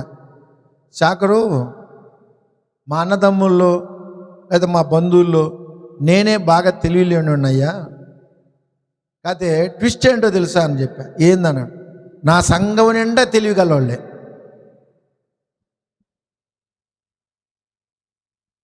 ఎవరండి? 100కి 70 మంది తెలియగలవాళ్ళే, 100కి 30 మంది దేవుడు ఏం చెబితే చేద్దామని. మిగతా వాళ్ళందరూ ఏంటి తెలుసా, ఇట్టాకే ఎందుకు చేయాలి, ఇది చేయకూడదా, ఆదివారం ప్రార్థనకి ఎందుకు వెళ్ళాలి, ఫంక్షన్కి వెళ్ళకూడదా, వెళ్తే ఏమైంది? తెలివి.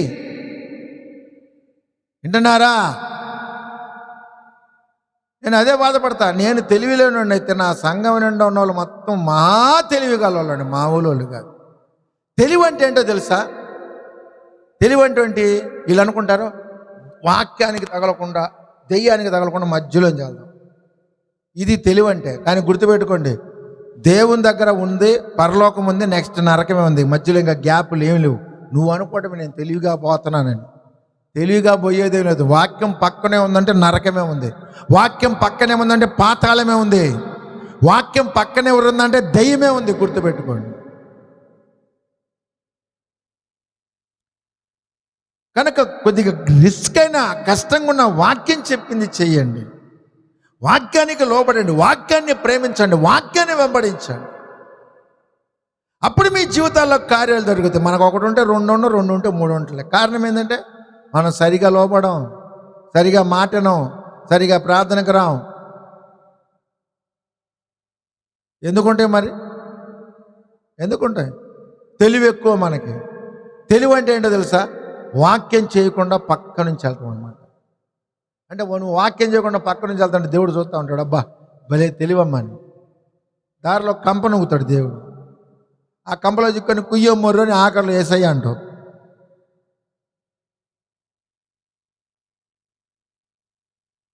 వింటున్నారా? కనుక ఏడవ ముద్ర ఇప్పినప్పుడు ఇంచుమించు అరగంట పరలోకంలో నిశ్శబ్దంగా ఉందంట. దేవుని స్తుతించేది ఆగిపోయింది, సంగీతం ఆగిపోయింది, వీణలు వాయించే వాళ్ళు ఆగిపోయారు, 24 పెద్దలు స్తుతించే వాళ్ళు ఆగిపోయారు, కెరాబులు సెరూబులు దేవదూతలు స్తుతించడం ఆగిపోయింది. ప్రవక్త అన్నాడు అది ఒక భయంకరమైన దృశ్యం అన్నాడు. 7వ ముద్ర అంటే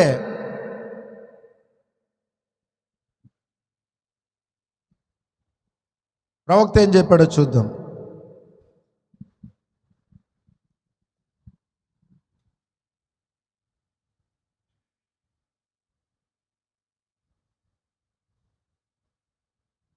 అందరు నాతో ఉన్నారా? ప్రవక్త అన్నాడు చూద్దాం. 7వ ముద్ర అంటే ఇప్పుడు మనము 8వ వచనంలోకి తిరిపేద్దాం. అంటే 8వ అధ్యాయానికి లేక 1వ వచనము 8వ అధ్యాయంలో 1వ వచనము. నేను చెప్పుచున్నాను, ప్రకటన 8:1, మీరు అలసిపోయారని నేను ఎరుగుదును. అయితే ఇప్పుడు కొద్ది నిమిషములు వినుటకు ప్రయత్నించండి, మరియు పరలోకపు దేవుడు మనకు సహాయపడినట్లున్నది ప్రార్థన. గమనించండి, 7వ ముద్ర అంటే ప్రవక్త ఏం చెప్తున్నాడు? ఈ 7వ ముద్ర సకల కార్యముల యొక్క ముగింపు. ఏంటంటే 7వ ముద్ర అంటే అన్ని కార్యాలకు, సంఘకాలాలకి ముగింపు. ఇంకా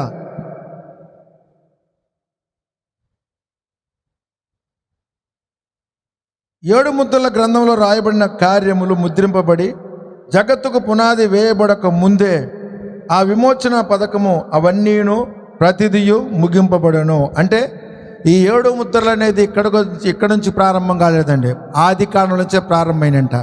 అవన్నీ కూడా ముగింపు. 7వ ముద్ర సతమతమవుతున్న ప్రపంచమునకు అదే అంతము. గుర్తుపెట్టుకోండి, ప్రపంచానికి అంతము కూడా 7వ ముద్రే. 1000 ఏండ్ల పరిపాలనకు ప్రారంభము కూడా 7వ ముద్రే. అందరూ అంటున్నారా? ఆమేన్. బోర్ల యొక్క ముగింపు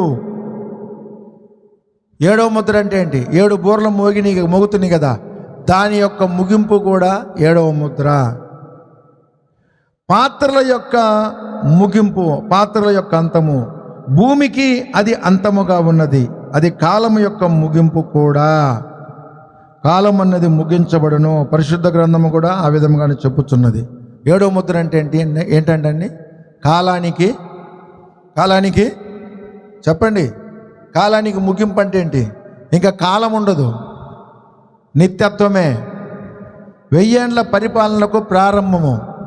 ప్రియ దేవుని బిడ్డలారా, 1000 ఏండ్ల పరిపాలన అంటే పేతురు 2వ పత్రికలో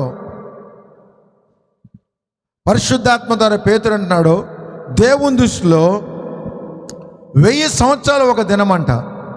ఎన్ని సంవత్సరాలు అంటన్నా చెప్పండి? 1000 సంవత్సరాలు అంటే 1000 ఏండ్ల పరిపాలన అంటే అది ఒక్కరోజు కావచ్చు. కనుక ప్రియ దేవుని బిడ్డలారా, అన్నిటి యొక్క ముగింపే 7వ ముద్ర. అంతేకాకుండా 1000 ఏండ్ల పరిపాలన ప్రారంభము కూడా. కనుక మనమందరము కూడా ఇప్పుడు మనం గమనించాల్సింది ఏంటంటే, శేఖర్ ఆఖరిలో ఒక పాట పాడాడు. ఏమండి? 6-9 మధ్యలో భీకర గాలి వీచును, అదృశ్యమైపోవాలి. కనుక మనం అందరము దాని కొరకు సిద్ధపడదాం. ఇంకా దీంట్లో ఏమైనా విషయాలుంటే భవిష్యత్తులో మీకు అందరికీ చెప్తాను. ఎందుకంటే నేను పరిపూర్ణుని పర్ఫెక్ట్గా చెప్పాను అంటలేదు, నేను కూడా కొన్ని అక్కడక్కడ వదిలిపెట్టవచ్చు. కానీ సాధ్యమంతవరకు ఎక్కువగా మెటీరియల్ మీకు ఇవ్వటానికి నేను ట్రై చేశాను. కనుక నేను మీకు అందరికీ చెప్పేది ఏంటంటే, మనమందరం కూడా ఎత్తబడటానికి సిద్ధపాటు కలిగి ఉండాలి. మనమందరం ఎత్తబడాలంటే ముందు నువ్వు ఏమవ్వాలంటే ఫ్రీ అవ్వాలి. హెబ్రీ పత్రికలు అంటాడు, సులభముగా చిక్కులు పెట్టే పాపాలంట, వాటన్నిటి నుంచి మనం బయటపడాలి. అర్థమైందా? అనవసరమైన బంధాలను తగిలించుకోకూడదు, అనవసరమైన బంధకాలను తగిలించుకోకూడదు. జాగ్రత్తగా ఉండి మెలకువగా ఉండి ఎత్తబట్టడానికి సిద్ధంగా ఉండాలి. కనుక ప్రియ దేవుని బిడ్డలారా, 7వ ముద్ర ముగింపు ఏంటంటే, 7వ ముద్ర ఏంటంటే అన్నిటికీ ముగింపు, కాలానికి ముగింపు, బోరలకి ముగింపు, పాత్రలకి ముగింపు.